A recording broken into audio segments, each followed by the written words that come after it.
కైలాస మానస సరోవర యాత్ర. ఈ పేరు వినగానే అందరికీ గుర్తొచ్చే ఒకే ఒక్క పేరు, Shri Gayatri tours and travels. దశాబ్ద కాలంలో ఎంతో మంది యాత్రికులను కైలాస యాత్ర చేయించి వారికి చిరకాల ఆధ్యాత్మిక అనుభూతిని అందించడంలో Shri Gayatri tours and travels ది ప్రత్యేక స్థానం.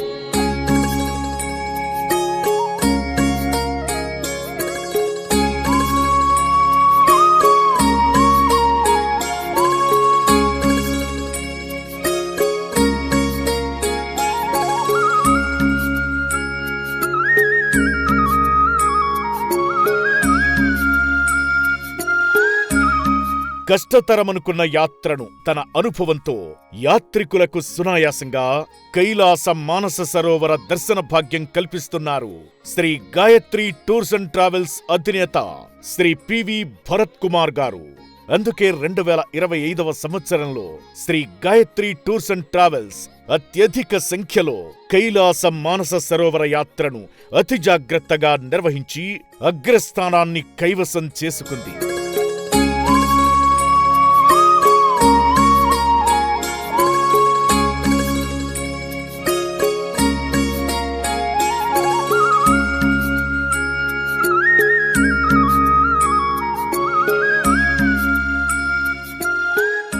అదే స్ఫూర్తితో 2026 విశేష అశ్వ సంవత్సరంలో కైలాస యాత్రకు సిద్ధంగా ఉంది Shri Gayatri tours and travels. ఓపిక ఉన్నప్పుడే తీరిక చేసుకుని, శక్తి ఉన్నప్పుడే కైలాస యాత్ర చేసి మీ కనులతో ప్రత్యక్షంగా ఇల కైలాసాన్ని దర్శించి తరించండి. వాగీశాద్యా సుమనసః సర్వార్థానాముపక్రమే యన్నత్వా కృతకృత్యా స్యుః తం నమామి గజాననం. అజ్ఞానాం జాహ్నవీతీర్థం విద్యాతీర్థం వివేకినాం సర్వేషాం సుఖదం తీర్థం భారతీతీర్థమాశ్రయేత్. హరయే నమః. ఓం నమో భగవతే వాసుదేవాయ. ఆత్మస్వరూపులైనటువంటి మహాత్ములందరికీ అనేకానేక నమస్సుమనస్సులు సమర్పిస్తూ 2026 జూన్ 28వ తేదీన Shri Gayatri tours and travels వారిచే నిర్వహింపబడుతున్నటువంటి కైలాస మానస సరోవర యాత్రా విశేషాలు ఒక్కసారి మనం కూడా తెలుసుకుందాం. మనం కూడా భగవంతుడి యొక్క దివ్య అనుగ్రహం చేత ఆ యాత్ర చేసేటువంటి మహద్భాగ్యాన్ని పొందుదాం. ఇతరులకు కూడా ఆ అవకాశాన్ని అందిద్దాం. అందరితో కలిసి ఈ దివ్యమైనటువంటి యాత్రా విశేష సంరంభంలో మహదానందాన్ని అనుభవిద్దాం. హరయే నమః.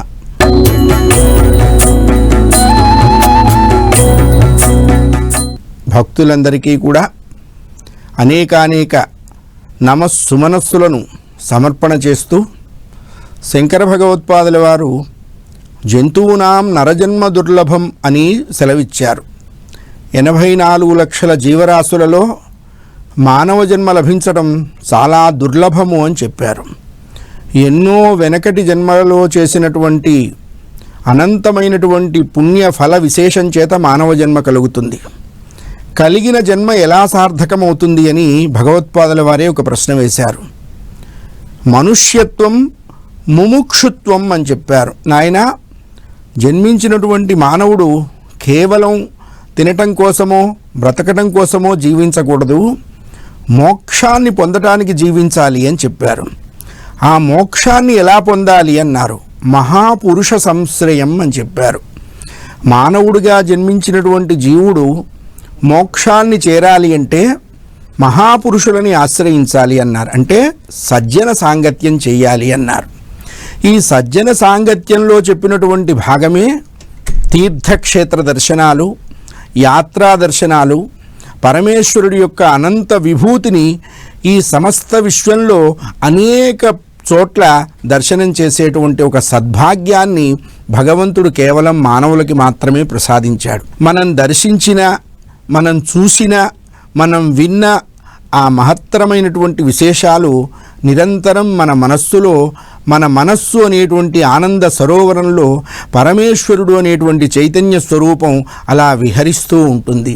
అలా విహరించేటువంటి ప్రదేశమే కైలాస మానస సరోవరం అని చెప్పారు. అస్యుత్తరస్యాం దిశిదేవతాత్మ హిమాలయో నామ నగాధిరాజ అని చెప్తారు మహాకవి కాళిదాసు గారు. పరమేశ్వరుడు ఆయనకి ప్రత్యేకమైనటువంటి ఆవాసం కైలాసం. ఆ కైలాసం ఎక్కడ ఉన్నది అన్నారు. ఈ అనంతమైనటువంటి విశ్వంలో పరమేశ్వరుడు తన కోసం ప్రత్యేకంగా ఒక దివ్య ధామాన్ని ఏర్పరచుకున్నారు. అదే కైలాస మానస సరోవరం అన్నారు. 84 లక్షల జీవరాశుల్లో మానవ జన్మ చాలా దుర్లభము అని చెప్పారు. అంత తేలికగా దొరికేటువంటి జన్మ కాదు మానవ జన్మ. కొన్ని వేల జన్మలలో చేసినటువంటి అనంత పుణ్య విశేష ఫలం చేత మానవ జన్మ కలుగుతుంది. అయితే ఈ కలిగిన జన్మ సార్థకం ఎలా అవుతుంది అని చెప్పి భగవత్పాదుల వారి ఒక ప్రశ్న వేశారు. మనుష్యత్వం, మనుష్యుడిగా జన్మించినటువంటి ఈ జీవుడికి ఎప్పుడు సార్థకత అన్నారు. బాగా సంపాదించిన రోజు సార్థకత కాదు నాన్న, బాగా తిన్న రోజు సార్థకత కాదు. ఇవన్నీ వెళ్ళిపోతాయి. ఇవన్నీ వెళ్ళిపోయినప్పటికీ శాశ్వతంగా నిలబడేటువంటి ఒక స్థితి, అది మాత్రమే మానవ జీవితానికి సార్థకత అన్నారు. ఏమిటండి అదని అడిగారు శిష్యులు. ముముక్షుత్వము అన్నారు, మోక్షాన్ని పొందటము అన్నారు. అమ్మ బాబోయ్, మామూలుగానే చాలా ఇబ్బందికరమైనటువంటి వాతావరణంలో బ్రతుకుతూ ఉన్నటువంటి మాకు మోక్షం అంత సులభ సాధ్యమా అని అడిగారట. వెంటనే భగవత్పాదుల వారు నవ్వి, చాలా తేలికనైనా మోక్షాన్ని పొందటం, అది పొందేటువంటి మార్గం ఏమిటి అన్నారు. మహాపురుష సంశ్రయం అని చెప్పారు. సజ్జనుల యొక్క సాంగత్యం చెయ్యాలి అని చెప్పారు. ఆ సజ్జన సాంగత్యం చేస్తే ఏం తెలుస్తుంది అన్నారు. అందుకే పెద్దలు ఒక మాట అడుగుతారట. మామూలుగా చిన్నవాళ్ళు మంచి వాళ్ళతో స్నేహం చేస్తే ఏం కలుగుతుందండి అని అడిగారట. పెద్దవాళ్ళు నవ్వి, అసలు ఏం కలగదో నువ్వు చెప్పరా, కలిగేదేదో మేము తర్వాత చెప్తామన్నారు. సజ్జన సాంగత్యం సర్వశ్రేయస్సుని కలిగిస్తుంది. అందుకనే శ్రేయస్సు ప్రేయస్సు అని చెప్తారు. నిర్వాణ మార్గము, ప్రవృత్తి మార్గము, ప్రవృత్తి నివృత్తి మార్గాలు రెండూ కూడా సజ్జన సాంగత్యం వల్ల కలుగుతాయి. అటువంటి సజ్జన సాంగత్యంలో ఉన్నటువంటి భాగంగా ఈనాడు తీర్థయాత్రలు, క్షేత్ర దర్శనాలు, పరమేశ్వరుడి యొక్క అనంత లీలా విభూతి ఈ విశ్వంలో అనేక రూపాలుగా ప్రకటితమవుతూ ఉన్నది. ఆ అనేక రూపాలుగా ప్రకటితమవుతున్నటువంటి ఆ పరమేశ్వర విభూతిని మనం దర్శించాలి, మనం వాటి గురించి స్మరించాలి, ఆ క్షేత్రాలకు వెళ్ళాలి, ఆ క్షేత్రంలో ఉన్నటువంటి నియమాలు అన్నిటినీ పాటిస్తూ పరమేశ్వర విభూతిని హృదయానందకరంగా మనం ఆహ్వానించాలి. ఈ మనస్సు అనేటువంటి సరోవరంలో పరమేశ్వరుడు అనేటువంటి చైతన్య స్వరూపం, హృదయం అనేటువంటి కైలాసంలో ఆయన నిరంతరం పరిభ్రమిస్తూ ఉంటాడు. ఇదే కైలాస మానస సరోవర యాత్ర. ఇది అంతరార్థం. అయితే ఇంత అంతరార్థం మనకు ఎలా గ్రహింపబడుతుంది, ఎలా తెలియబడుతుంది అంటే బాహ్యంలో మనం ప్రయత్నం చేస్తేనే తెలియబడుతుంది. అస్యుత్తరస్యాం దిశిదేవతాత్మ హిమాలయో నామ నగాధిరాజ అని చెప్పారు కాళిదాస మహాకవి. పరమేశ్వరుడు తన ఇచ్ఛామాత్రం చేత సకుటుంబ బంధుమిత్ర సపరివార సమేతంగా కొలువయ్యున్నటువంటి దివ్యక్షేత్రమే కైలాస మానస సరోవరం. అందుకనే కైలాస శిఖరే రమ్యే శంకరస్య శివాలయం అని చెప్తారు. పరమేశ్వరుడికి ఆవాస స్థానం కైలాసం. ఆ కైలాసంలో మానస సరోవరం. ఆ మానస సరోవరంలో అంబతో కూడి ఉన్నటువంటి మహాదేవుడి యొక్క దివ్య దర్శనం మనం చేసే ప్రయత్నం చేయాలి. కైలాస మానస సరోవర యాత్ర చేస్తే ఏం కలుగుతుంది అన్నారు. నీ జన్మకు సార్థకత కలుగుతుంది అని చెప్పారు. అసలు నువ్వెందుకు పుట్టావో నీకు తెలుస్తుంది అన్నారు. ఎలా ఉండాలో నీకు తెలుస్తుంది అన్నారు. ఎలా ఉంటున్నావో నీకు తెలుస్తుంది అన్నారు. కర్మాచరణ ద్వారా జ్ఞానం కలగాలి. జ్ఞానం కలిగే వరకు కర్మని ఆచరించమని చెప్పింది ధర్మశాస్త్రం. అటువంటి మహావిభూతి మన మానవ జన్మలో మనం చాలా అదృష్టవంతులం. ఈనాడు ఇన్ని ప్రయాణ సౌకర్య విశేషాలన్నీ కలిగి ఉండటం నిజంగా కలియుగంలో పుట్టినటువంటి మానవులకి ఒక విధంగా మహదదృష్టం. 2026 జూన్ 28వ తేదీ గాయత్రి టూర్స్ అండ్ ట్రావెల్స్ వారిచే 9 రాత్రులు 10 పగళ్లగా ఈ యాత్రా విశేషం నిర్వహింపబడుతూ ఉన్నది. అవకాశం ఉన్నవాళ్ళు, ఎందుకంటే కాళ్ళు నడుస్తున్నప్పుడే ఈ యాత్ర చెయ్యాలి, శరీరం సహకరిస్తున్నప్పుడే ఈ యాత్ర చెయ్యాలి. కళ్ళకి దృష్టి మాంద్యం కలగకుండా ఉన్నప్పుడే ఈ యాత్ర చెయ్యాలి. ఎందుకు చెయ్యాలి అన్నారు? ఇవన్నీ ఎప్పుడన్నా పడిపోతే కళ్ళు మూసుకున్నప్పుడు మనకు ఆ కైలాస పర్వతం కనపడుతుంది, ఆ సరోవరం కనపడుతుంది, ఆ సరోవరం మీద ఉన్నటువంటి ఆ నక్షత్ర దర్శనం అంతా మనకు కనపడుతుంది. రావణ బ్రహ్మ కైలాస పర్వతాన్ని తన కుడి చేత్తో ఎత్తడానికి ఎడం చేతిని నేల మీద మోపి ఆ బలాన్ని చూపించినటువంటి ఆ అంగుళీ ముద్రలు కూడా మనకు కనపడతాయి. అవన్నీ మన మనస్సుకి తెలియనటువంటి అపరిమితమైన అలౌకిక ఆనందాన్ని కలిగిస్తాయి. అవి మనస్సు మాటలతో చెప్పడానికి వీల్లేదు. ఆనందం అంటే ఏమిటన్నారు? యతో వాచో నివర్తంతే అప్రాప్య మనసా సహా. మనస్సుతో ఊహించటానికి కానీ మాటలతో చెప్పటానికి కూడా వీల్లేనటువంటి స్థితే అలౌకిక ఆనందము. అది ఎక్కడ కలుగుతుంది అన్నారు? కేవలం భగవంతుడికి సామీప్యంగా చేరే ప్రయత్నం చేస్తున్నప్పుడు మాత్రమే కలుగుతుంది అన్నారు. మిగతా విషయాల్లో ఏమాత్రం కలిగే అవకాశం లేదు అని చెప్పింది ధర్మశాస్త్రం. అలాంటి ఈ 9 రోజుల కైలాస మానస సరోవర యాత్ర మనం మొట్టమొదటగా నేపాల్గంజ్ అనేటువంటి ప్రాంతం నుంచి ప్రారంభం చేస్తాం. అక్కడ వాగీశ్వరీదేవి అనేటువంటి ఒక శక్తిపీఠాన్ని మనం దర్శనం చేస్తాం. పరమేశ్వరుడు దక్షయాగానికి వెళ్ళవద్దు అంటే సతీదేవి అన్నదిట, యాగ ధ్వంస్వార్థం వచ్చినటువంటి దాన్ని నన్ను వెళ్ళనీయవా అని చెప్పి పరమేశ్వరుడు విశ్వరూపాన్ని ధరిస్తే పరమేశ్వరుడి పైన ఆవిడ విశ్వరూప ధారణ చేసిందిట. ఆవిడ చేసిన ధారణలోంచే దశమహావిద్యలు అప్పుడు ఉద్భవించాయి. తారాదేవి, షోడశి, ధూమావతి, భగళ, బాల, చిన్నమస్త. పరమేశ్వరుడు ఆశ్చర్యపోయినట్ట, అమ్మా అనుకున్నట్ట. అలా దక్షయాగ ధ్వంసానికి వెళ్ళినటువంటి సతీదేవి యొక్క శరీరంలో నాలుక భాగం అక్కడ పడ్డది అని చెప్పి శాస్త్రవచనం. అక్కడ అమ్మవారిని వాగీశ్వరీదేవి అంటారు. ఆ వాగీశ్వరీదేవి యొక్క దర్శనంతో మన యాత్ర ప్రారంభమవుతుంది. ఆ తర్వాత రాక్షస స్థల్ అంటారు.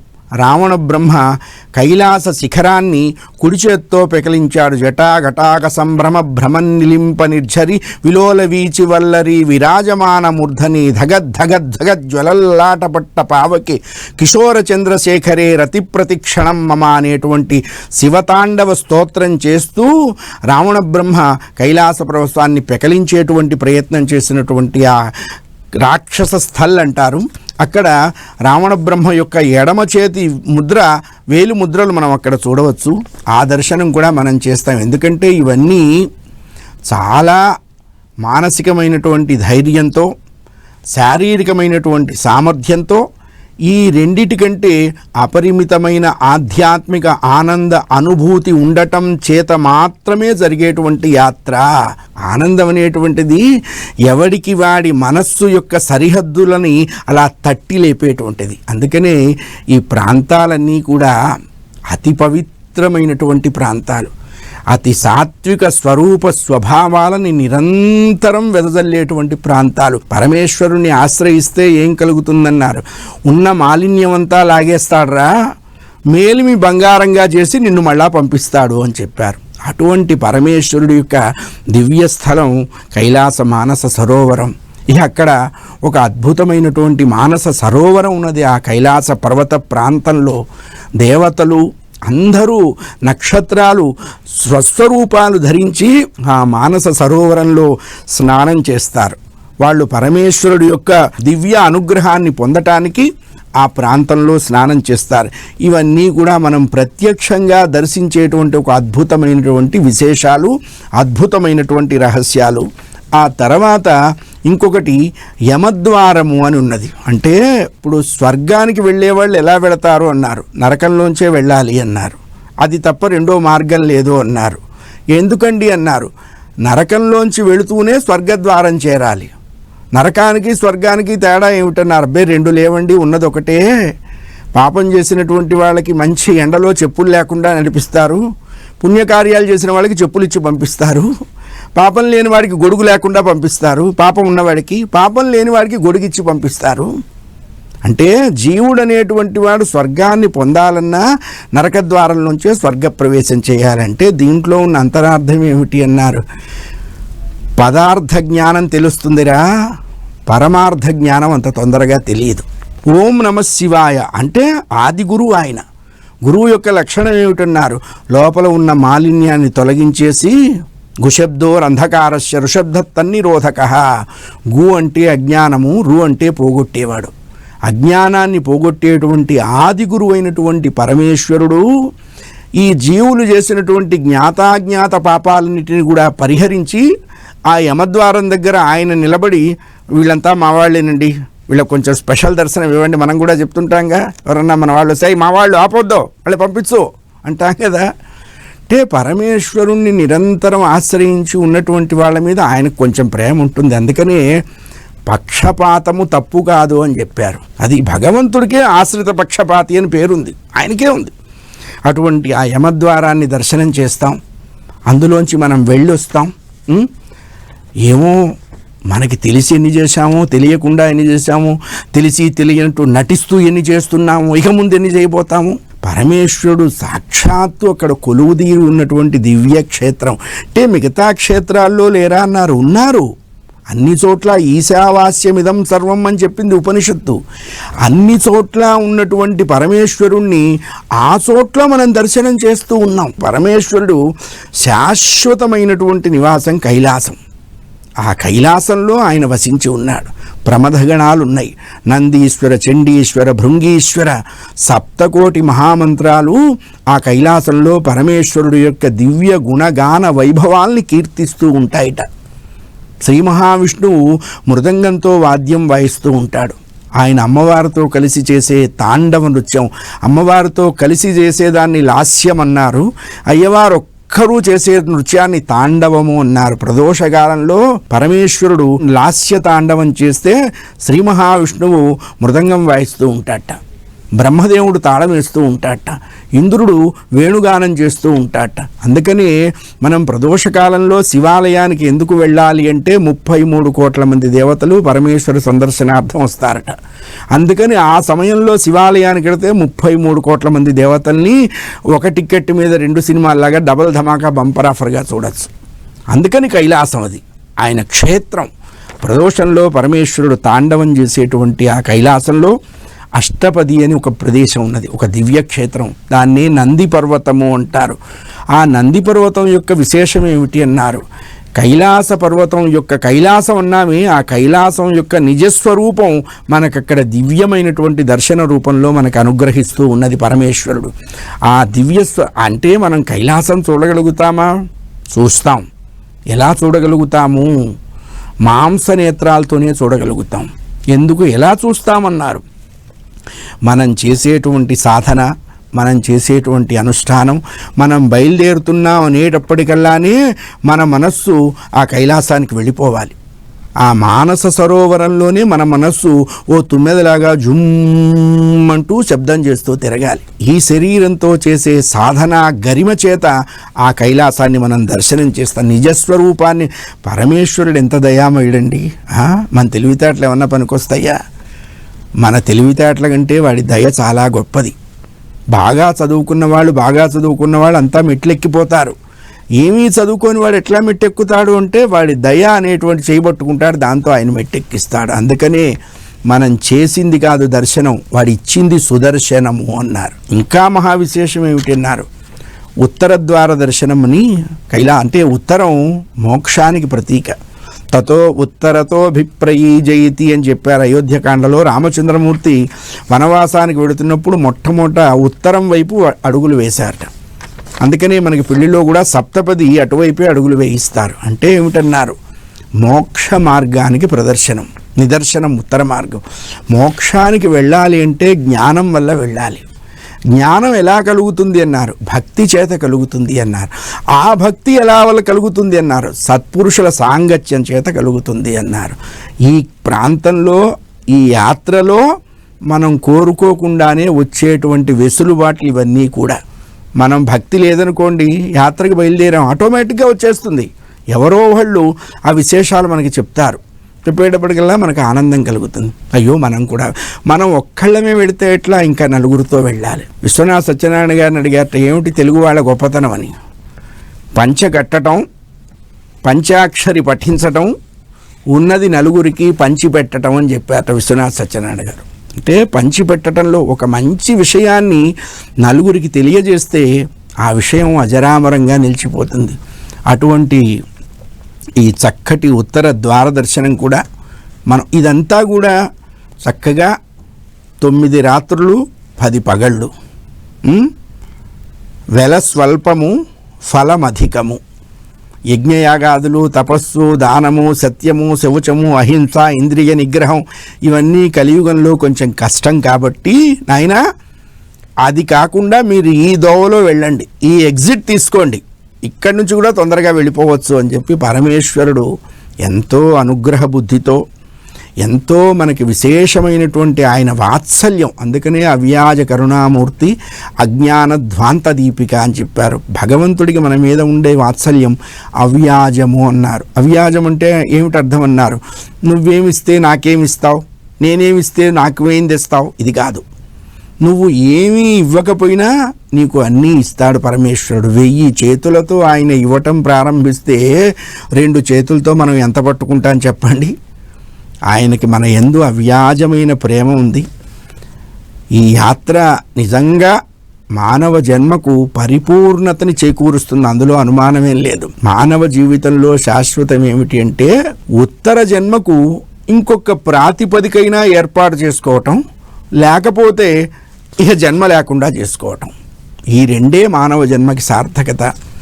ఆ రెండింటినీ మనం పొందాలి అంటే మానస సరోవర యాత్ర తప్పకుండా చేసి తీరాల్సిందే. ఎందుకంటే ఇంత దగ్గరగా, ఇంత సామీప్యంగా, ఇంత సౌలభ్యంగా పరమేశ్వరుడు మనల్ని అనుగ్రహించడానికి ఆయన అక్కడ వసించి ఉన్నప్పుడు ఆ ప్రాంతం మనకు చూడకపోతే, ఆ క్షేత్రానికి మనం వెళ్ళకపోతే ఎంత కృతజ్ఞతకి నిదర్శనంగా మిగిలిపోతాం మనం. అయ్యా, అద్భుతమైనటువంటి యాత్ర గాయత్రి టూర్స్ అండ్ ట్రావెల్స్ వారు వేస్తున్నారు. అనంతమైనటువంటి ఆధ్యాత్మిక ఆనందాన్ని మనం చివరి శ్వాస వదిలేంత వరకు మిగిల్చేటువంటి ఒక దివ్యమైనటువంటి యాత్ర. 2026 జూన్ 28వ తేదీ హైదరాబాద్ నుంచి ప్రారంభమవుతుంది ఈ యాత్ర. పరమేశ్వరుడి యొక్క దివ్య దర్శనాన్ని మన ప్రయత్నం మనం చెయ్యాలి. షడ్భాగం మానవయత్నం, సప్తమం దైవచింతనం అన్నారు. మన ప్రయత్నం మనం చెయ్యాలి, భగవంతుణ్ణి దర్శించాలి, యాత్రలు చెయ్యాలి, క్షేత్ర దర్శనాలు చెయ్యాలి, నదీ తీర్థ స్నానాదులు ఆచరించాలి. విశేషం ఏమిటంటే మానస సరోవరం పరిక్రమ ఇంకా విశేషం. పైగా 2026వ సంవత్సరానికి ఒక గొప్ప అదృష్టం ఏమిటి అంటే ఆ ప్రాంతం వాళ్ళు దీన్ని అశ్వ సంవత్సరము అని పిలుస్తారు. అంటే మనకి కుంభమేళ, పుష్కరాలు ఎలా విశేషమో ఆ క్షేత్రంలో ఈ అశ్వ సంవత్సరం అంత విశేషం. అదృష్టం. జూన్ 2026 వెళ్ళే వాళ్ళకి ఈ బంపర్ ఆఫర్ ఇచ్చాడు పరమేశ్వరుడు. ఆయన ఇస్తేనే మనం పొందగలిగాం. ఈ అశ్వ సంవత్సరంలో చాలామంది ఈ మానస సరోవర పరిక్రమ అంతా కూడా చేస్తారు. అంటే 12 ఏళ్లకి కావలసినటువంటి పుణ్యమంతా ఈ సంవత్సరంలో చేసినటువంటి ఈ మానస సరోవర యాత్ర విశేషం వల్ల మనం పొందుతాము. అటువంటి అశ్వ సంవత్సరంలో ఇంత చక్కటి అవకాశం కలిగింది మనకి. మన ద్రవ్యం సార్థకం అవుతుంది, మన జీవితం సార్థకం అవుతుంది. విశేషం ఏమిటి అంటే ఈ అశ్వ సంవత్సరంలో చేసేటువంటి కైలాస మానస సరోవర యాత్ర 12 సంవత్సరాలు కైలాస మానస సరోవర యాత్ర చేస్తే ఎటువంటి ఫలితం కలుగుతుందో ఆ 12 సంవత్సరాల ఫలితం అంతా కూడా ఈ అశ్వ సంవత్సరం 2026 జూన్ 28 నుంచి ప్రారంభమయ్యేటువంటి ఈ యాత్ర వల్ల కలుగుతుంది, అందులో అనుమానం లేదు. అందుకనే దీనికి అశ్వ సంవత్సరము అని పిలుస్తారు వాళ్ళు. అద్భుతమైనటువంటి, అంటే 12 ఏళ్ళు మనం వెళ్ళినా వెళ్ళకపోయినా ఈ సంవత్సరం వెళ్ళి చేసేటువంటి యాత్ర వల్ల వచ్చే 12 ఏళ్ళు యాత్ర చేస్తే ఎటువంటి ఫలితం పొందుతామో అటువంటి ఫలితాన్ని పరమేశ్వరుడు మనకు అందించదలుచుకున్నాడు. కాబట్టి అశ్వ సంవత్సరంలో మన మనస్సు అనేటువంటి అశ్వాన్ని ఆయన కళ్యాలు వదిలిచి బయలుదేరండి అని చెప్పి నిశ్చయించాడు. తన్మే మన శివ సంకల్పమస్తు. అటువంటి ఆనందాన్ని మనకు అందిస్తున్నారు గాయత్రి. ఆ గాయత్రి వేదమాత ద్వారా మనం సదాశివ సందర్శనం చేస్తున్నాం. ఆ సదాశివో వేదాధ్యాయి, సదాశివో వేదాధ్యాయి అని చెప్తారు. అటువంటి ఆ గాయత్రి టూర్స్ అండ్ ట్రావెల్స్ వారి వల్ల జరిగేటువంటి యాత్రలో అందరూ భాగం పంచుకుందాం, అందరూ భాగస్థులు అవుదాం. ఈ ఆధ్యాత్మిక ఫలితాన్ని అందరూ సమభాగాలుగా పంచుకుందాం. హర నమః పార్వతీపతయే, హర హర మహాదేవ హర.